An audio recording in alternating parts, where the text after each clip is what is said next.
Hey, I'm Susan Russell, owner of Mold Dog Knows. Welcome to our podcast, All Mold Matters, because all mold matters, of course. I am joined today by Daniel Brenner. Daniel does something so cool that I wanted to have you on the show to talk about it. But Daniel is, he's branded himself as Dallas Holistic Realtor, and for good reason, because when I talk to you, you really care. You really care about your clients. And I want to talk about that. Like, tell me what you do, what you set out to do.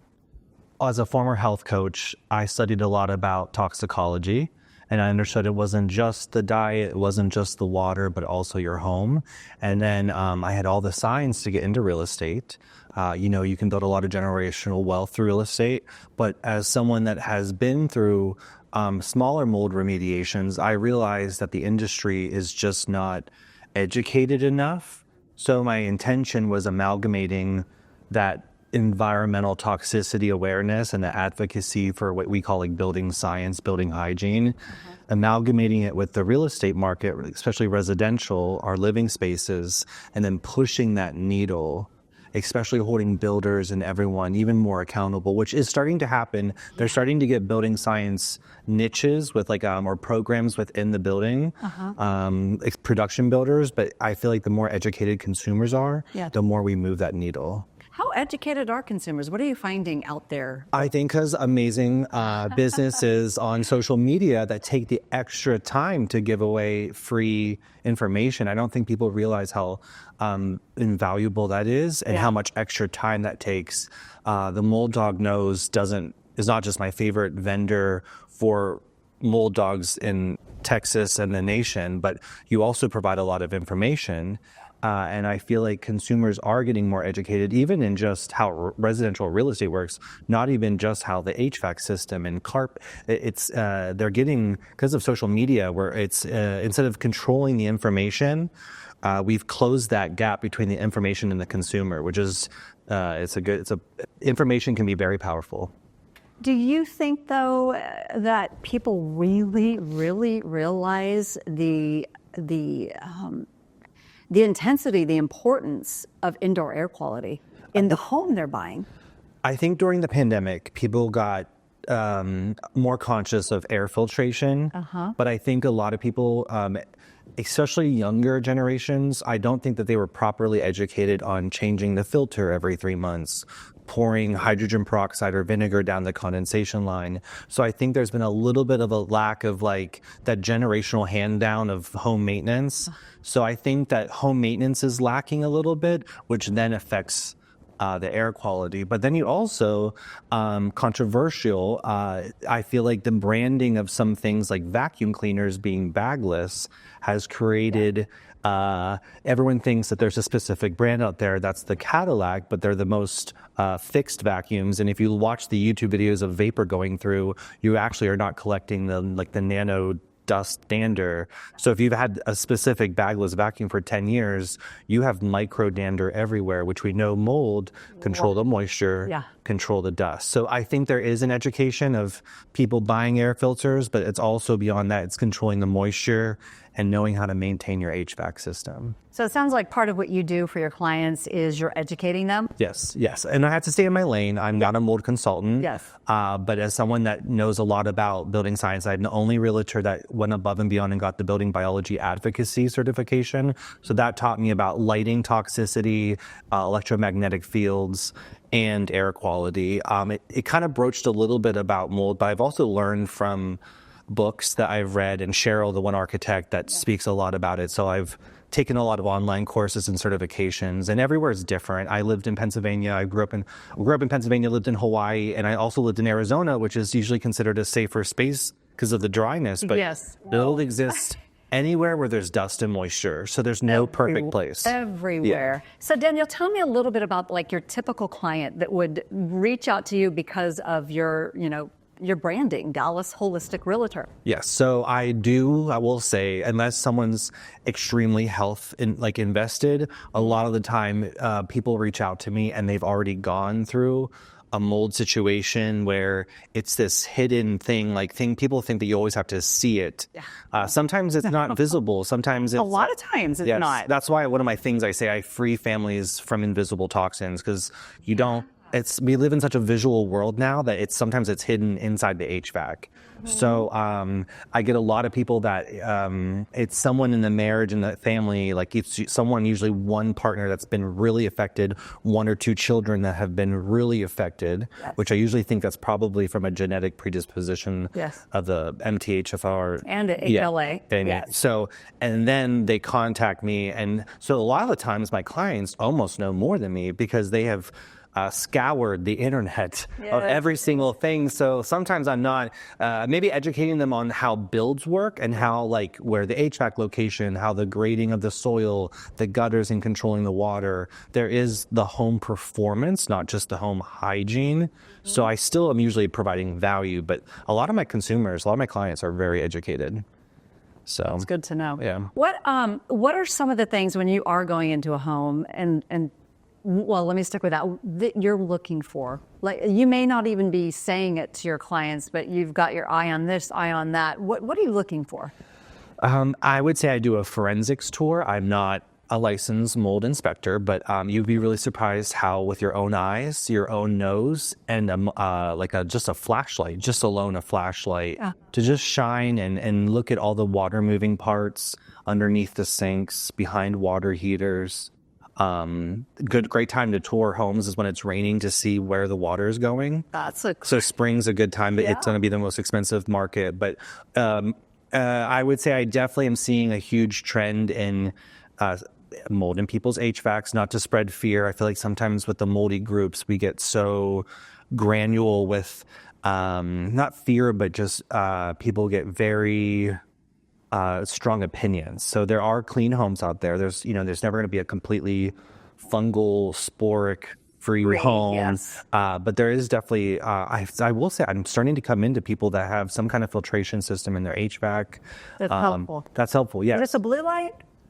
There's Halo. There's different lights that you can have installed. But so I will say that things are getting better, and the more that we talk about this, and the more that we share information, I think that if we could start a coalition one day, that would be amazing. But we'll see where the needle goes. And builders are starting, because of consumers demanding that, builders are changing as well. So what are you talking about that? And I meant to talk earlier in a different session or podcast that we did, just about what would you say and what do you believe is the cause? I have my own opinion about the increase in mold in indoor environments. I mean, I've asked my husband, because we see a lot of mold sick patients, and I have also walked through that myself, but I have my own beliefs. I'm curious what you would say. My personal beliefs, especially, I've toured hundreds of homes now in Dallas, and I've also lived in Hawaii, which is a lot of pier and beam. I lived in Arizona, which is a lot of stucco, and I lived in Pennsylvania, which had basements, and my family are builders. They renovated and they build. I was around architectural plans my whole life, so building is in my blood. And I'm just very deep researcher in how do you regenerate through detoxification and what are toxicities in our daily life. So this twofold. In our homes, we have that passive design because of the green. We are doing things more green. So with the HVAC, you want the house more sealed. Yes. Homes used to breathe more. So we have these sealants on every baseboard, around the toilet, around everything is just sealed to the 10th degree. And then sometimes an AC person will sell you with a higher AC unit. So it's the BTU number is higher than what it's rated for the square footage because they made a commission. You have the HVAC. In a perfect world, you would have the HVAC in a conditioned closet, but a lot of the time we want to maximize square footage, so we put the HVAC in the attic. And so there's that not controlling the humidity, there's the not having the negative air pressure in the attic, and causation correlation. There's also been an increase in electromagnetic fields.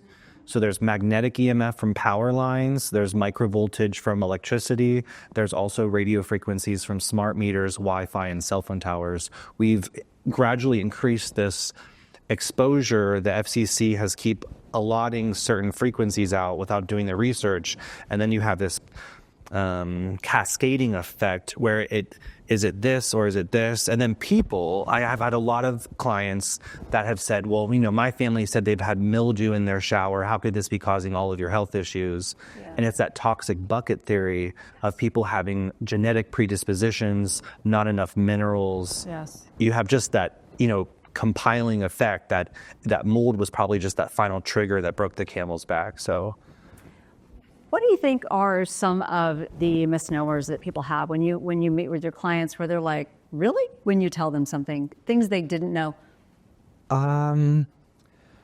That's a great question. We can get back to it if you're... I guess a lot of my clients are more mold focused and not EMF. I've had some really sensitive people to electromagnetic fields. What are they? Well, and speaking about EMF... I guess a lot of people think that ERMI test, controversial topic in mold groups, is like the Bible of, that's the codex of mold testing. And the ERMI test was originally designed with a small vacuum. They took it as an example against 1,100 homes across the United States, and it's a PCR test, the same thing that they did with the COVID testing. So it depends on what cycle threshold they're looking for.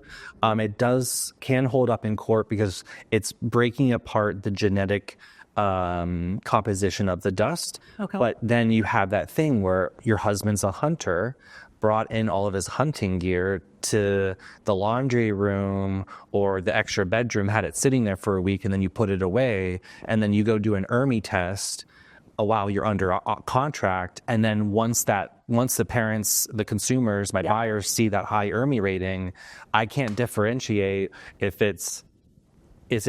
where is it coming from? That's why I feel like inspecting a house that you own is a different protocol than inspecting on a house that you don't own and you're in the buying process. You can't drill into wall cavity. Yeah. That's why the Mold Dog Knows, which is the only mold dog company that uses a certified licensed inspector that actually does a visual inspection on the outside and inside of the house, and then actually uses a third-party tested mold sample for the dogs to keep them daily calibrated. Yes. Every one of my clients, I require them to almost have a mold dog. And even on new builds, so this is a thing, I think a lot of people think new is better. When you have off-gassing, which philosophically you could bake it out and speed up the off-gassing. But when people are building homes, especially in Texas, especially in the summer, as soon as they have that drywall and the HVAC in, they turn that on. And then you collect all of that construction dust. And we know that mold grows on moisture and dust. So people think new builds are like perfect. Yeah. And just like anything made by humans can not be perfect. So I would say the misconception I would have with my consumers is that they think brand new is going to be better safer, and the best and safer. And it can be. I like the Goldilocks of 2 to 4, 2 to 6 years because it's been off-gassed, but not enough of water vents have happened. So that would be the main one that I get is I have to sometimes talk people out of always going brand new. Okay. Yeah. That's some good information. I love what you're doing. Keep it up. Keep it up. Thank you. Yeah. Go for your goals. Shoot high. I think you'll make some changes. Thank you for being with us. Thank you. Thank you. And thank you for being with us on Old Mold Matters. We're going to have some more episodes, so we hope you'll join us. Bye-bye.